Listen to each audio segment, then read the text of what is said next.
우리는 지금 참 비상한 시대를 살아갑니다. 예전과는 확실히 다릅니다. 달라진 것이 긍정적인 것이면 참 좋겠는데, 긍정적인 것이기보다는 부정적인 것이 훨씬 더 많다는 것입니다. 소위 비상의 시대, 비상스러운 시대, 평상적 시대가 아니다는 것입니다. 비상시대는 우리의 삶도 여러분 달라져야 됩니다. 평상적으로 살린다는 좀 더 다르게, 좀 더 긴장하고 우리 영적인 안테나를 높이 세워서 더욱더 주의 음성을 듣기에 우리가 전력을 다해야 되고, 무엇보다도 우리에게 주어진 이 66군의 계시의 하나님의 말씀을 붙들고 살아가기 위한 그런 시대적 사명이 무엇보다도 중요한 것입니다. 우리가 잘 아는 이 마태복음 5장에서 7장은 우리가 흔히 산상수훈이랍니다. 예수님께서 산에서 말씀을 하였다 해서 산상수훈이다 그렇게 말을 하는데, 이 산은 단순한 산을 말하지는 않습니다. 산에 서신 우리 예수님, 산 위에 서서 말씀을 가르치는 예수님을 유대인들이 바라봤을 때 그들은 단번에 떠올린 사람이 바로 모세였습니다. 우리 예수님께서 산에서 말씀을 강론하는 것은 마치 시내 산에서 하나님의 율법을 받고 그 율법을 공부하는 모세의 모습을 비춰준 것이에요. 이것은 의도적인 것입니다.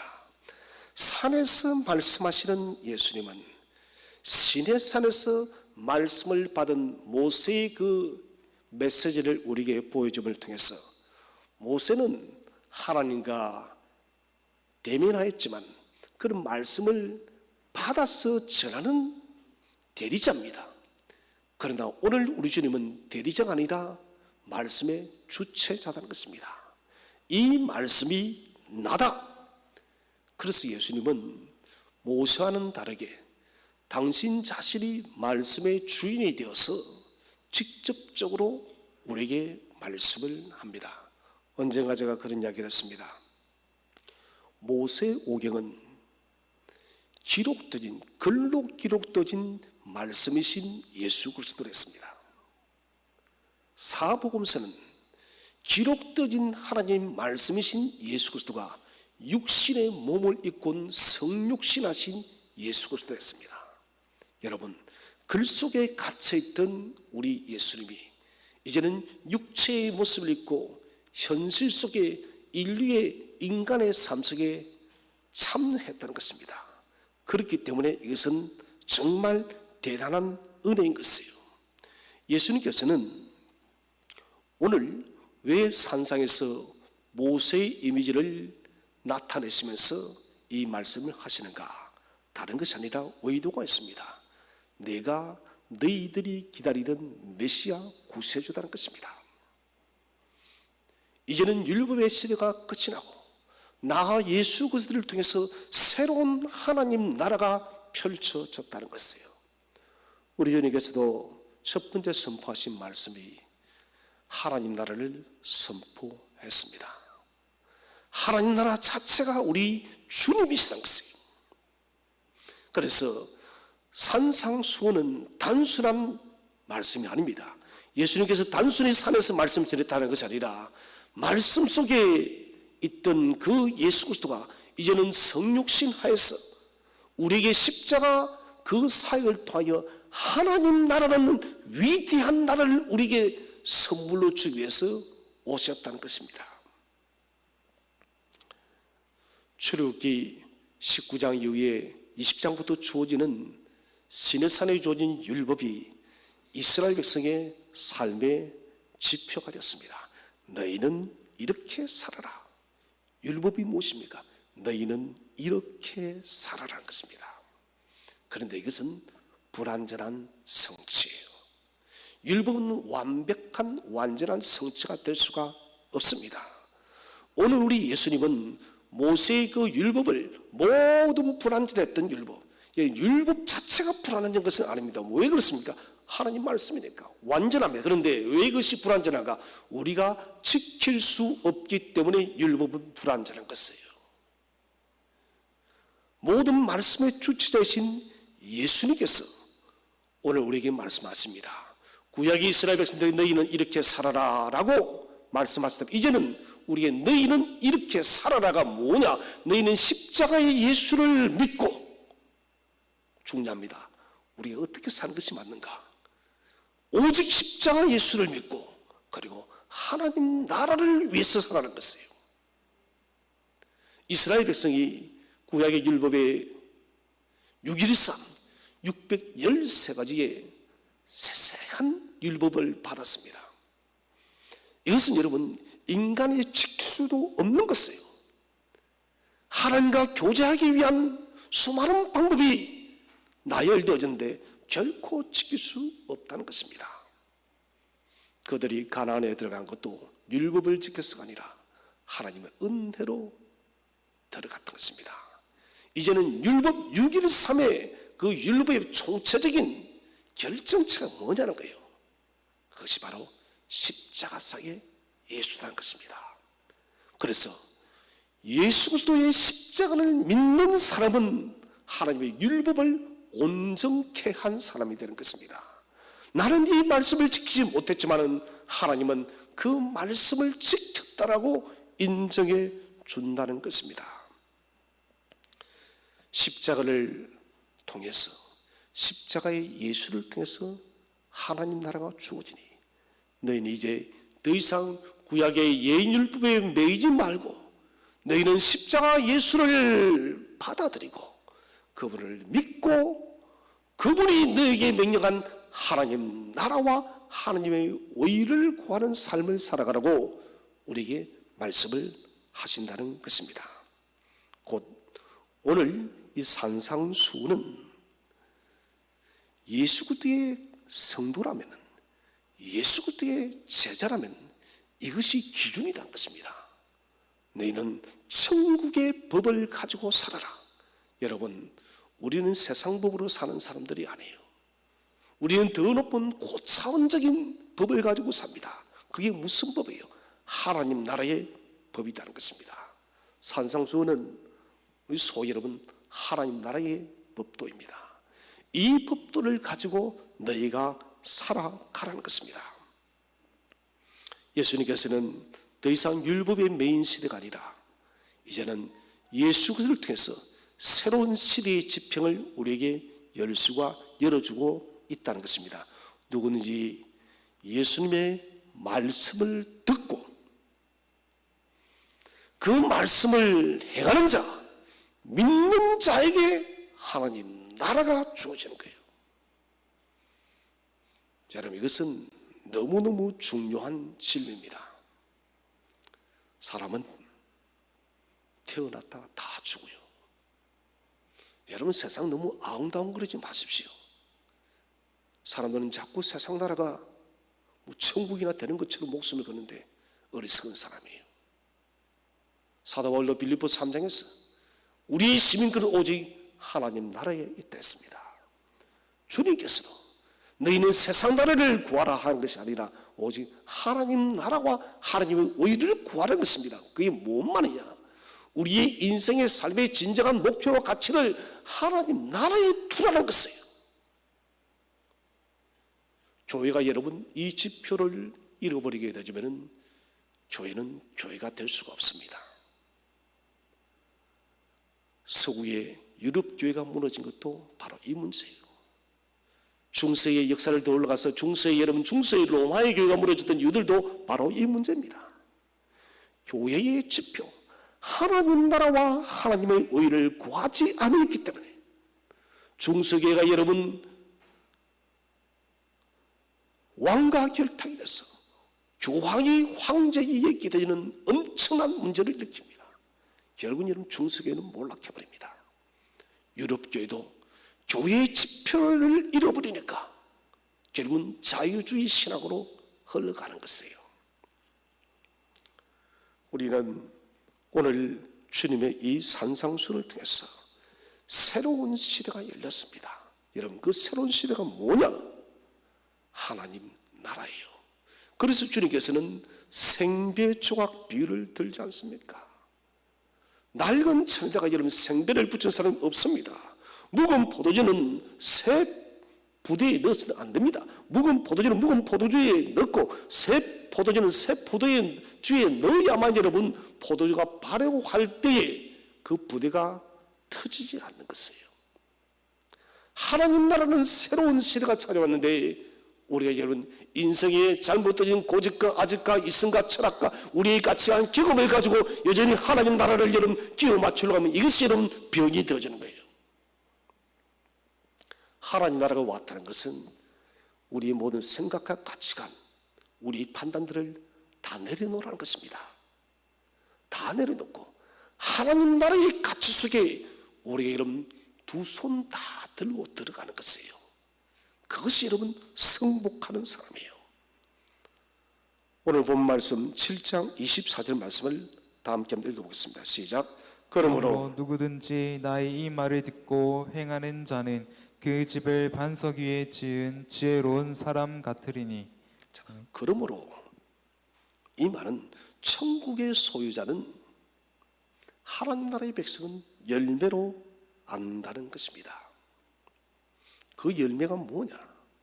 나의 이 말을 듣고 행하는 자는. 지금까지 주님께서는 5장에서 여러분 7장까지 여러분 하나님 나라의 법도에 대해서 쭉 말씀을 하셨습니다.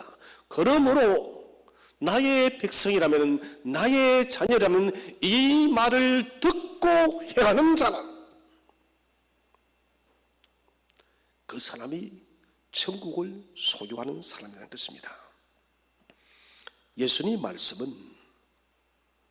사람들의 반응과 자세를 굉장히 깊이 바라보고 계십니다. 너희가 이 말씀에 어떻게 반응하느냐? 너희가 이 말씀에 어떻게 행동할 것이냐? 무엇보다 주님은 결단의 행동의 촉구를 하고 있어요. 더 이상 우리의 여러분 관념과 우리의 생각, 우리의 가치관에 매여진 그 예시들을 살지 말라는 것입니다. 여러분, 저와 여러분 옛 사람은 이미 죽었음을 믿으시기 바랍니다. 여러분, 옛 사람은 죽었어요. 옛 사람은 죽었는데도 불구하고 우리가 하나님 나라를 소유했다 하면서도 그 옛 사람의 습관을 가지고 여러분 하나님 나라에게 자꾸 덮었어요. 이게 병입니다.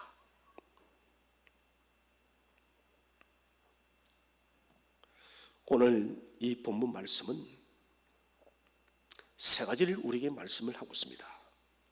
그 첫 번째는 말씀을 왜 듣는가요? 말씀을 왜 듣는가? 듣는 목적이 뭐냐는 겁니다. 두 번째는 듣고 행하는 사람은 지혜로운 사람이고, 세 번째는 듣고 행치 않는 사람은 어리석은 사람이다. 이 세 가지를 주님께서는 산상수훈의 결론으로서 우리에게 말씀을 하고 있습니다. 첫 번째 우리가 생각할 것은 말씀을 듣는 목적은 행하기 위함입니다. 저도 지금 여러분 설교를 하는 것은 여러분이 듣고 즐기라고 하는 것이 아닙니다. 듣고 마음의 위로를 받았다 이것 하라고 하는 것이 아니에요. 여러분, 듣고 행하게 하기 위해서 저는 설교를 하는 것입니다. 무수한 설교를 들었다 할지라도, 무수한 성경 말씀을 들었다 할지라도 듣고 행하지 않으면 의미 없는 것이에요. 신명기 6장에서 들으라 이스라엘아, 쇠마 들으라 쇠마. 듣는다는 것은 입이 행한다는 것이 함께 포함되어져 있다. 누수의 말씀을 들었습니다. 신약 성경은 듣고 행함으로써 율법을 완성하는 자리예요. 듣고 행하는 것이 뭡니까? 예수 그리스도의 복음을 듣고 십자가 예수 그리스도를 믿는 것이 행하는 것입니다. 이 행함은 성화로 나가는 것입니다. 하나님 나라와 하나님의 의를 구하기 위해서 우리의 삶을 불태우는 것, 이것이 행합니다는 것입니다. 너희는 듣기만 하지 말고 한 걸음 나가서 행하는 자가 되라. 믿는 자가 되어라. 하나님 나라를 위해서 너희의 삶을 불태우는 자가 되어라. 이것이 주님의 말씀입니다. 왜 주님께서는 이렇게 듣고 행함을 강조했을까요? 그것은 구약의 근 4,000년의 역사 동안 이스라엘 백성들의 임마무성한 인생 때문이었어요. 그들은 말은 빨랐습니다. 생각은 빨랐습니다. 그런데 행동이 없는 것입니다. 입만 산 사람들이었어요. 입만 여호와를 경외한다 했습니다. 말만 여호와를 섬기겠다 했습니다. 그들의 삶은 여러분 하나님을 떠나버렸고 그들의 생활들은 하나님과 전혀 관계없는 입만 무성한 무화과 나무와 똑같은 삶을 살았기 때문에 주님 오늘 말씀하는 것입니다. 너희는 듣고 행하라. 오늘날도 우리에게 말씀하십니다. 신약시대의 교회의 성도들아, 너희는 주의 말씀을 듣고 행하라는 거예요. 이것은 엄중한 주님의 명령이에요.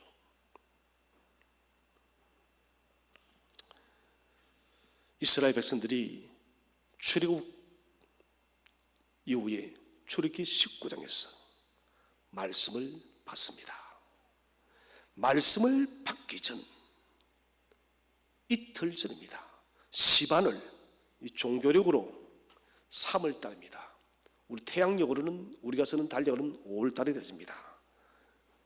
5월 중순 이후 5일에 하나님께서는 이스라엘 백성에게 말씀하십니다. 우리 출애굽기 24장 7절 말씀을 다 함께 읽겠습니다. 시작. 언약서를 가져다가 백성에게 낭독하여 듣게 하니 그들이 이르되 여호와의 모든 말씀을 우리가 준행하리이다. 아멘. 언약서를 가져다가 백성에게 읽게 합니다.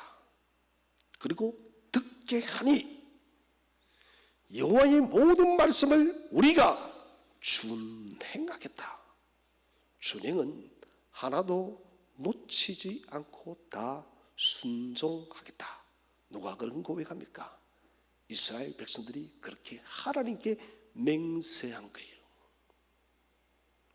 왜 주님께서 신약시대에 너희는 하늘로 땅으로도 맹세하지 말라는 말씀 이해하십니까? 그들이 하나님께 여호와 앞에 맹세하는 삶을 살았지만 그들은 맹세와 전혀 관계없는 자기 마음대로의 인생을 살았기 때문에 흩은 맹세하지 말라는 것이에요. 하나님도 지친 것이에요. 하나님이 지치는 그 마음이 한 번, 두 번, 세 번, 네 번 끝없이 그들이 하나님을 배역하고 하나님을 떠나고 메시아를 배척하는 이 모든 상황들을 바라볼 때 하나님이 마음이 지치는 거예요. 듣는다는 것은 행한다는 고백인 것입니다. 특별히 오늘 출애굽기 24장 7절에서 여호와의 모든 말씀을 우리가 준행하겠다. 준행한다는 것은 좀 더 우리가 비유를 들어보자면 천사처럼 행동하겠다는 것입니다. 이것은 여러분 대단한 말이에요. 천사의 창조 목적을 알게 되진다면 우리는 이 말씀이 얼마나 대단한 말인지를 알게 되집니다. 천사를 하나님께서 왜 창조하였는가? 지금 천사의 존재는 사람보다 여러분 뛰어난 존재예요. 영물이니까요. 천사의 창조 목적은 사람과 다릅니다. 하나님 말씀에 전적으로 순종하는 존재로 만들기 위해서 천사를 창조한 거예요. 천사 창조 목적이 무엇이라고요? 하나님 말씀에 전적 순종하는 심부름꾼이 천사예요. 그래서 우리가 주의 말씀을 여호와의 말씀을 준행하겠다는 것은 여호와의 우리가 주의 말씀 앞에 우리가 천사처럼 복종하겠다는 거예요. 그런 고백을 하고도 그들은 그렇게 살지 않았습니다. 시편 103편 20절 다 함께 읽어보겠습니다. 시작. 능력이 있어 여호와의 말씀을 행하며 그의 말씀의 소리를 듣는 여호와의 천사들이여 여호와를 송축하라. 아멘. 자, 능력이 있어 천사들은 능력이 있습니다. 가브리엘을 봐도 그렇고 미가엘을 봐도 그렇고 천사는 능력을 가진 존재입니다. 능력이 있는 이 천사들이 여호와의 말씀을 행하며, 자, 순서가 중요합니다. 먼저 행합니다. 그 다음에 소리를 듣는, 행하고 듣는다는 것입니다. 이게 어떻게 가능한가? 천사라는 존재는 모든 것이 하나님께만 집중이 되어 있습니다. 그래서 우리 하나님이 무엇을 말씀하시기 전에 무엇을 천사들에게 명하는지를 안다는 거예요. 왜 그러냐? 에녹처럼 하나님과 그대로 동행하기 때문에. 버스의 마음을 알듯이 천사는 하나님의 곁에 서서 언제나 우리 하나님의 관심이 무엇인지 거기에만 집중되어 있기 때문에 그들은 하나님의 말씀도 하기 전에 먼저 행하는 거예요. 저는 정말 이 본문을 보면서 멋진 존재이다. 우리는 어떻습니까? 저는 우리 성도들이 이런 존재라면 교회는 말할 필요가 없습니다. 그냥 쭉 가는 거예요. 최고의 교회를 만들어갑니다. 가장 건강한 교회를 만들어갑니다. 교회는 어떻습니까? 말해도 듣지 않는 것이 교회예요.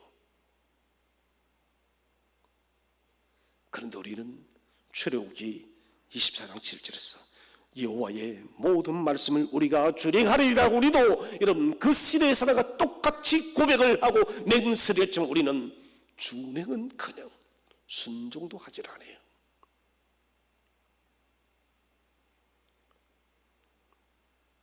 천사들은 행한 후에 말씀의 소리를 듣는다라고 시편 기자는 기록을 하고 있습니다. 이것은 무엇을 말하느냐? 절대적 복종을 말하는 것입니다.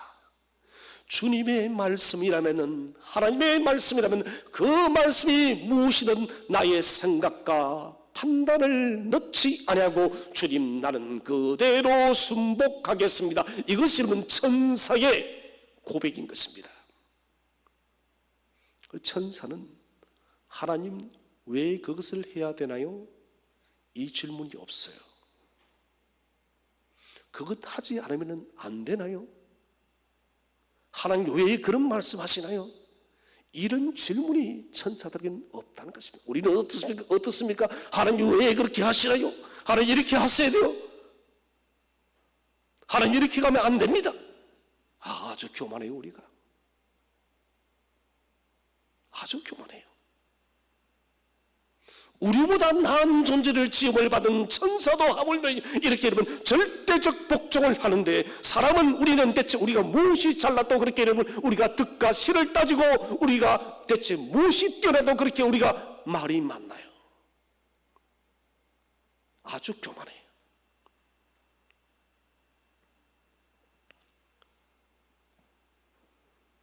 모세는 애굽에 내려질 10가지 재앙과 하나님의 구원의 역사를 그의 자기에게 다 알려주었습니다. 이 소문은 팔레스타인 전 지역에 소문이 달았습니다. 10가지 재앙이 내려지고, 그리고 홍해가 갈라지고, 이 엄청난 사건이 팔레스타인 전 지역에 여러분 소문이 난 거예요. 지금 같으면 이런 전 세계에 소문이 나고도 남을 토픽이에요. 토픽.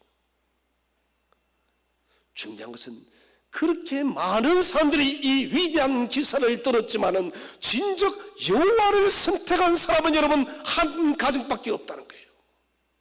이드로. 이방 사람 이드로 가정 외에는 어느 누구도 하나님의 역사를 듣고 순종하지 않았어요. 출애굽기 18장 1절 말씀을 다 함께 읽어보겠습니다.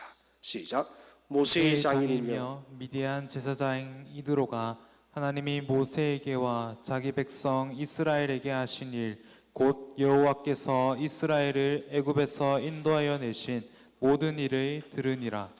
자, 모세가 그 예장이 이들에게 하나님께서 하신 모든 일들을 말씀하셨습니다. 이 모든 일들을 들으니라. 누가요? 이드로가. 이드로는 듣고 멈추지 않았습니다. 듣고 변화되었습니다. 오늘 우리도 주의 말씀을 듣고 하나님의 거룩한 백성으로 성숙하게 변화되시기를 축원드립니다. 변화되어야 돼요. 듣는 것을 넘어서서 가슴에 새기고 그가 여호와를 선택했다는 거예요. 이게 여러분 이드로가 탁월한 것입니다. 수많은 팔레스타인의 사람들이 이 위대한 소식을 들었지만은, 이 위대한 사건을 들었지만은 진실로 그들이 듣고 그들의 삶을 변화시키고 여호와께로 돌아온 사람은 이드로 가정 외에는 아무도 없었다는 것입니다. 듣는다는 것은 구체적인 변화의 결과를 만드는 것이에요. 우리가 여러분 수십 년을 예수를 믿고도 왜 여러분 쓴뿌리가 제거되지 않을까요? 왜 우리의 고집과 우리의 아집, 우리의 자아가 왜 죽지 않을까요? 갈라디아서 2장 20절 우리 한번 찾아보도록 합시다. 자막 좀 띄워주십시오. 갈라디아서 2장 20절. 갈라디아서 2장 20절. 읽어보시죠. 시작. 내가 그리스도와 함께 십자가에 못 박혔나니 그런즉 이제는 내가 사는 것이 아니요 오직 내 안에 그리스도께서 사시는 것이라. 이제 내가 육체 가운데 사는 것은 나를 사랑하사 나를 위하여 자기 자신을 버리신 하나님의 아들을 믿는 믿음 안에서 사는 것이라. 그대로 띄워놓았어. 내가 그리스도와 함께 어디 못 박혔다고요? 십자가에 못 박혀 죽었어요. 이제는 내가 사는 것이 아니고 내 안에 누가 사신다는 거예요? 그리스도께서 사시는 것이에요. 여러분, 그러면 우리의 삶이 좀 변화되지 않을까요, 여러분? 우리의 자아가 죽어야 되지 않을까요? 우리의 가치관, 우리의 철학들이 여러분 말씀 앞에서 그대로 복종되어지 않을까요, 여러분? 그런데 안 바뀌어요. 왜 그럴까요? 뭔가를 잘못 믿고 있다는 것이에요. 십자가 안에서 우리는 모든 것이 다 죽어져야 됩니다. 십자가 안에서는 우리가 살아있으면 안 됩니다. 십자가 안에서는 모든 것이 죽어져야 돼요. 말만 주여 내게 썸뿌리를 제거하라, 이런 그런 허탄한 기도 그만하세요. 썸뿌리를, 우리 악한 이성을, 우리 악한 자를 죽이기를 원한다면 정말 여러분 그렇게 살기 위해서 행동하세요. 매일 기도만 하면 못해요. 삶의 변화가 없는데. 그것은 기도가 아니에요. 기도하면은 그 기도대로 살기 위해서는 치열한 몸부림을 치는 거예요. 이게 기도의 능력이에요. 많은 사람들이 기도에도 능력이 없다고, 능력이 없는 것이 아니라 우리가 기도를 붙들고 살아가지 않기 때문에 그래요. 이스라엘 백성들이 출애굽한 지 40일이 안 되어서 금송아지를 만듭니다. 다시 거듭 말씀드리지만 24장 7절에서 여호와의 모든 말씀을 우리가 준행하겠습니다. 천사처럼 우리가 순종하겠습니다. 우리가 변화된 삶을 살겠습니다. 라고 그렇게 선포해놓고 맹세해놓고 40일도 되지 않아서 금송아지를 만들어 그 금송아지가 하나님이라고 난리를 치고 있어요. 이 악한 행동이 구약 전체의 역사이고 신약 전체의 역사예요, 여러분. 우리는 지금 교회가 좀 부끄러운 줄 알아야 됩니다, 여러분. 교회가 여러분 진실로 이 땅 열방의 소금과 빛이 되어지기 위해서 주님 주신 이 말씀대로 살아가기 위해서 우리 구하는 것은 세상 나라가 아니에요, 여러분. 하나님 나라예요. 하나님 나라는 포괄적 나라입니다. 그 나라를 위해서는 구하면은 세상은 질서가 있는 거예요. 교회가 하나님 나라를 온전히 구하지 못하기 때문에 역사는 병이 되는 것입니다. 이것은 중세 교회가 그랬고, 유럽 교회가 그랬고, 미국 교회가 그렇고, 한국 교회가 그런 것이에요. 여러분, 저는 두렵습니다. 에베소 교회, 너희가 처음 사랑을 회복하지 않으면 촛대를 옮기리라. 저는 이 말씀이 너무 두렵습니다. 촛대는 단순한 중심이 아닙니다. 촛대는 모든 하나님의 축복거리입니다.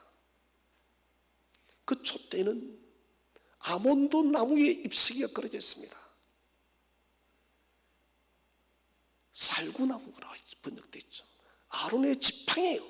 모든 축복의 것이 촛대예요. 하나님께서 우리 한국 땅에 조국교회에 베풀었던 모든 이런 복들을 옮겨 간다는 거예요.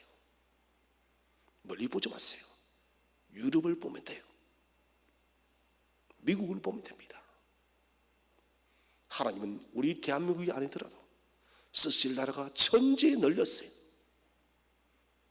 저 아프리카의 우간다라는 나라도 여러분들은 쓸 수 있고, 이디오피아, 우리가 듣지도 못한 나라들도 하나님은 들어서 쓰시는 분이에요. 여러분.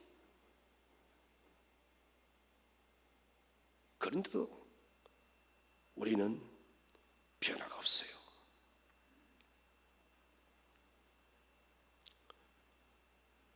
준행하겠다. 준행하지는 못할 전정. 그래도 여러분 순종은 해야 되지 않겠습니까? 생각과 결심은 중요해요. 그러나 생각과 결심이 중요하지만은 실행되지 않으면은, 행동되지 않으면은 그 생각과 결심은 아무 의미가 없는 것입니다. 많은 사람들이 여러분 실패하는 이유가 무엇입니까? 그것은 실천 능력이 약하다는 것입니다. 사람은 여러분 자주 망설이다가 시간을 많이 소비해버립니다. 기회를 놓친다는 것입니다. 실천 능력의 약함은 무엇입니까? 그것은 근원적으로 게으름이란 죄악입니다. 자문서는 말합니다. 게으름은 죄악이라고. 게으른 자여 개미에게 가서 배울지어다. 여러분, 변화되어진 삶을 살아가기 위해서는, 준행하는 삶을 살아가기 위해서는 지금의 여러분 응거주춤한 자세에서, 뜨겁지도 찹지도 아니하는 그런 삶의 자세에서 우리는 벗어나야 돼요. 듣고 행하라. 회개하는 삶을 살아라. 십자가의 삶을 살아라.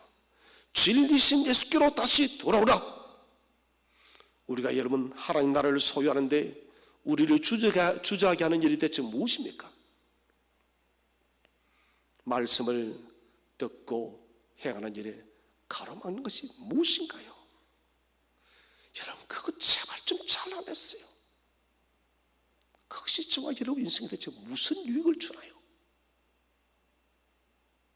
위대한 화가 피카소는 그림을 그릴 때 항상 집중을 했습니다.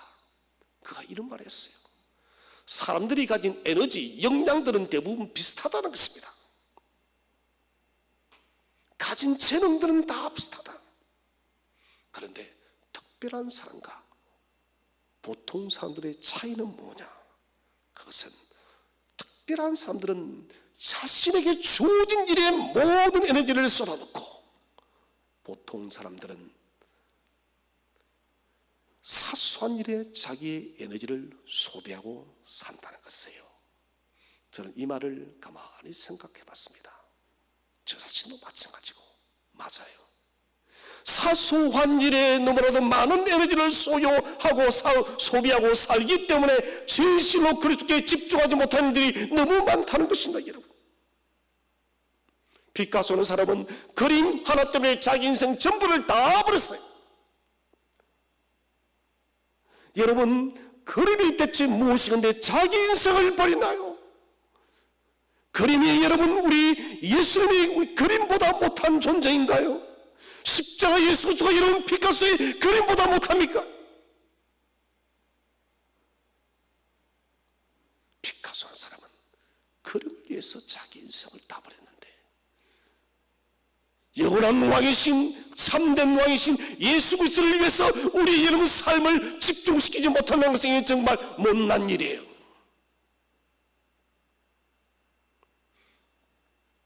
저는 우리 성도님들이 에너지를 분산시키지 마시기를 바랍니다. 여러분 에너지를 집중시키시기 바랍니다. 예수 그리스도께 오직 예수의 말씀을 준행하기 위해서 집중을 시키십시오. 두 번째는, 듣고 행하는 사람은 반석 위에 집을 짓는 사람입니다. 지혜로운 사람이죠. 이스라엘 지형은 알다시피 사람들이 주로 저지대에 많이 거했습니다. 농사를 짓기 위해서 그들은 높은 산 위가 아니라 낮은 저지대에 그들은 거주하면서 농사를 지었습니다. 산과 산 사이의 골짜기에 물과 흙이 흘러서 토사가 쌓입니다. 그리고 이 토사가 비옥한 땅이 되는 것입니다. 이 땅은 농사할 수 있는 좋은 땅이에요. 오늘 우리 예수님께서 성경 말씀 한번 읽어보겠습니다. 26절 말씀, 25절, 26절 말씀을 다 함께 읽겠습니다. 25절, 26절 시작. 비가 내리고 창수가 나고 바람이 불어 그 집에 부딪히되 무너지지 아니하나니 이는 주출의 반석 위에 놓은 까닭이요 나의 이 말을 듣고 행하지 아니하는 자는 그 집을 모래 위에 지은 어리석은 사람 같으리니. 주님께서 말씀, 모래 위에 집을 지은 사람은 하류 지역에 토사가 쌓인 곳에 농사 짓기 위해서 집을 지은 사람들을 말을 하고 있습니다. 반면 반석에 집을 지은 사람은 농사 짓기 힘든 지형을 말합니다. 농사 짓기 힘든 지형에서 사는 사람을 반석 위에 집을 지은 사람들은 본능적으로 농사를 지을 수 있는 비옥한 땅을 원하죠. 그래서 세계의 여러 문명들도 강을 중심으로 발달하지 않습니까? 높은 지형보다 낮은 지대에 평야가 형성되어지기 때문에 사람들은 자연스럽게 농사를 짓습니다. 이번 여러분 장마가 참 길고 아직도 끝이 나지 않았습니다. 하동지역과 전라도 전북 쪽에 여러분 큰 피해가 있었습니다. 특별히 섬진강 하류지역, 상주가 아니에요. 하류입니다. 하류일수록 낙동강도 여러분 하류 쪽에 여러분 뚝이 터져버렸습니다. 하류 쪽에는 사람들이 많이 모여 살 수밖에 없습니다. 농사가 잘 되어지기 때문에. 지금 우리가 농경시대를 벗어났기 때문에 그렇게 많지는 않지만은 우리 적어도 여러분 이조 시대로 올라가면 대부분의 사람들의 거주가 여러분 하류 지형이 낮은 곳입니다. 지형이 낮은 곳이에요. 그런데 가장 피해가 컸던 지역이 어떤 지역입니까? 강 하류 지역의 사람들이에요. 이스라엘 땅도 마찬가지입니다. 산 위에 집을 지으면 아주 농사짓기에 불편합니다. 그런데 여러분 하류에 집을 지으면 아주 편하고 농사짓기 아주 편합니다. 그런데 문제는 창수라고 하는 것이 있습니다. 창수는 뭐냐? 빗물이 여러분 산의 골짜기에 고여 있다가 우기 때가 되면 그 빗물이 어느 날 갑자기 이번 홍수처럼 쓸어내리는 거예요. 이 홍수가 쓸어내리면 하루 쪽에 있던 집들은 흔적도 없이 사라집니다. 그 문제는 우리와 이스라엘에서 다른 것은 이스라엘에 적어도 4년, 5년에 한 번씩은 이런 일들이 꼭 일어나는 거예요. 그런데 사람들은 4, 5년 뒤에는 이런 일이 한 번씩 일어나는데 그럼에도 불구하고 농사를 짓는 거예요. 우리 여러분 수혜를 보았지 않습니까? 평생 모았던 모든 재산과 삶에 터지는 집이 물이 다 차버려서 휩쓸어버리니 흔적도 없이 사라졌어요. 이런 그 아픔을 어떻게 달리 표현하겠습니까? 한번 인터뷰를 하면서 말을 하지를 못해요. 저는 그 마음 이해갑니다. 어떻게 이런 말을 하겠습니까? 평생을 이런 피와 땀을 쏟아 흘려서 그렇게 싸운 여러분 삶의 거두지가 한순간 비로소 여러분 순식간에 사라졌으니 무슨 말을 하겠습니까? 할 수가 없어요. 우리는 예상치 못한 것입니다. 그런데 팔레스타인은 그게 아닙니다. 예상할 수 있습니다. 4, 5년 뒤가 4, 5년을 주기로 한 번씩은 반드시 일어나니 그럼에도 불구하고 사람들이 여러분 집을 지었다는 거예요. 그러면은 산 위에 있는 농사를 지을 수 없는가? 아니요, 지을 수 있습니다. 주님께서는 오늘 반석 위에 집을 지은 사람, 하루가 아니라 저 산 위에 집을 지은 사람, 비록 여러분 그들은 풍요로운 삶은 살지는 못하지만 농사를 짓는데 좀 어려움은 있지만 먹고 살기는 부족함이 없다는 것입니다. 이 사람들은 우기 때 여러분 창수가 나도 걱정이 없는 사람이에요. 여러분 누가 제일 없습니까? 4년 5년 잘 살자고 그렇게 하루에 집을 지어서 순식간에 이런 모든 삶의 뜻을 잃는 사람이 제일 없습니까? 아니면 조금 풍족하지 못해도 이런 저 산 위에 집을 지은 사람이 여러분 지혜로운 사람인가요? 묻는 저가 바보이겠죠. 산 위에 집을 지은 사람이에요. 산 위에 집을 지은 사람이에요. 풍요롭지 못하다는 문제 외에는 산 위에 집을 짓는 것 문제 없습니다. 사람들은 무엇이 중요한지를 몰라요. 여러분 생명이 중요해요? 돈이 중요해요? 한번 물어봅시다. 목숨이 중요해요? 여러분 돈이 중요해요? 뭐가 중요해요? 돈이 중요해요.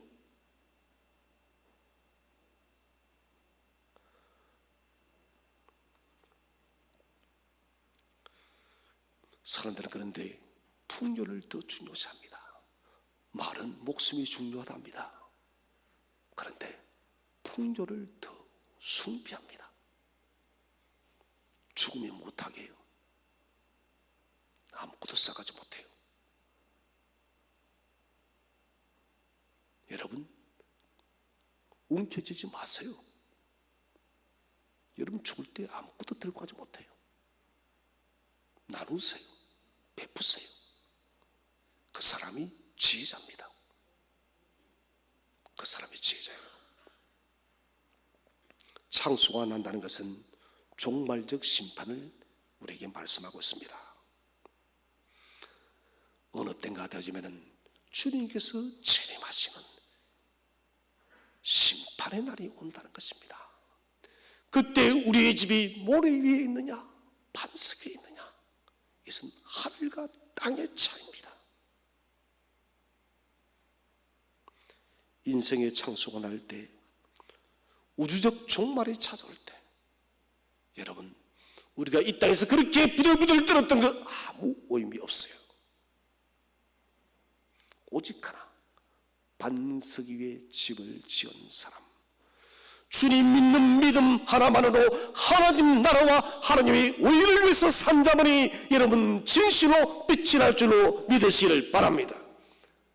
이건 불변의 진리예요. 하나님은 다른 것 보지 않습니다.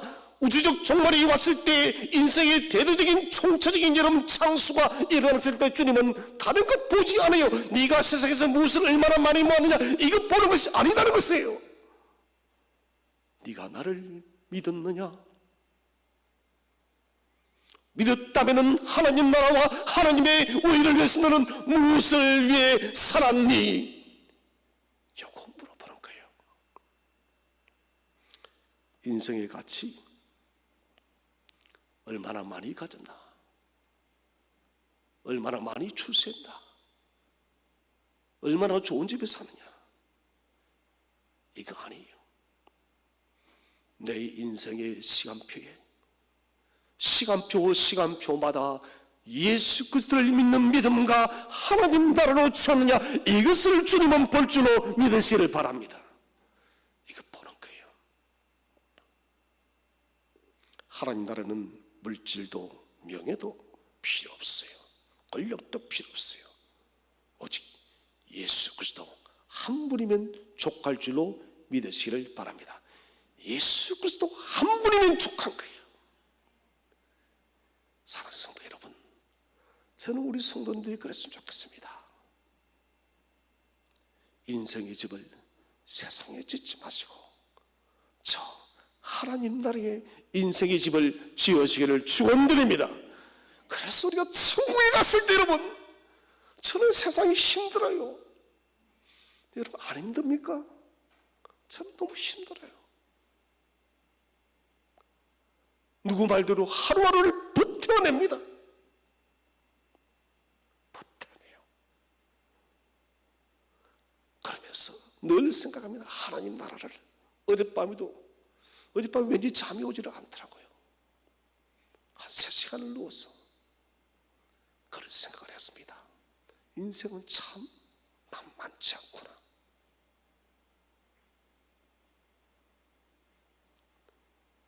인생은 참 만만치 않구나. 그리고 저희 어머님이 떠올랐습니다.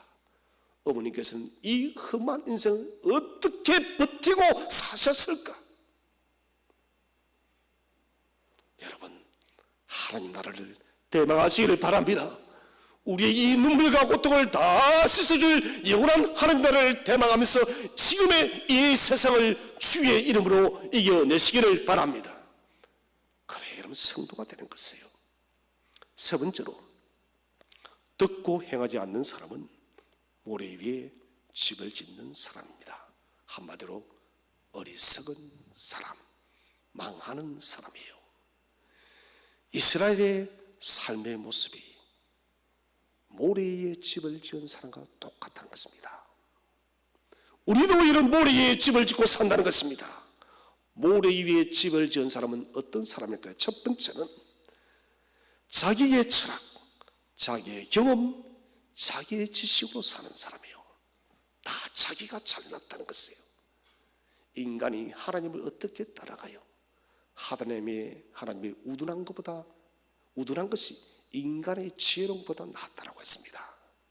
그런데 우리는 자기 철학, 자기 경험, 자기 지식이 진리인 줄 압니다. 어리석은 사람, 교만한 사람이에요. 사사기의 핵심이 무엇입니까? 왕이 없는 거로 자기 소견대로 행하였더라. 하나님을 버리니 자기 소견대로 행했다는 것은 이것이 망조예요, 여러분, 망조. 두 번째는 눈에 보이는 현실 중심적 삶을 사는 사람, 현실만 집착해서 사는 사람, 내일에 대한, 영혼에 대한, 하나님에 대한 사모함이 없는 사람이 모래 위에 집을 짓는 사람이에요. 세 번째는 인생의 진정한 보물이 무엇인지를 모르는 사람이에요. 모래 위에 집을 지은 사람은 인생의 참된 보물이 무엇인지를 알지 못해요. 마태복음 13장 44절에 한 사람이 밭을 가다가 이런 보화를 발견합니다. 이 보화 때문에 자기가 가진 모든 재산을 다 팔아요. 다 팔아 그 밭을 사니. 여러분, 예수 그리스도는 우리의 인생 전부를 걸어도, 하나님 나라는 우리 인생 전부를 다 팔아도 여러분 아깝지 않은 나라임을 믿으시기를 바랍니다. 최고의 나라예요. 골로새서 3장 2절, 위의 것을 생각하고 땅의 것을 생각하지 말라. 참된 가치, 참된 법을, 하나님 나라, 여러분 하나만 생각해도 인생 어려워요. 여러분 왜 그렇게 복잡해요? 어리석은 사람은 결국은 무너짐이 심하다. 이제 여러분, 무너지지 않는 반석이 있습니다. 무너지지 않는 반석이신 예수가 저와 여러분에게 있습니다. 여러분, 우리의 세상적 생각을 버리시기를 바랍니다.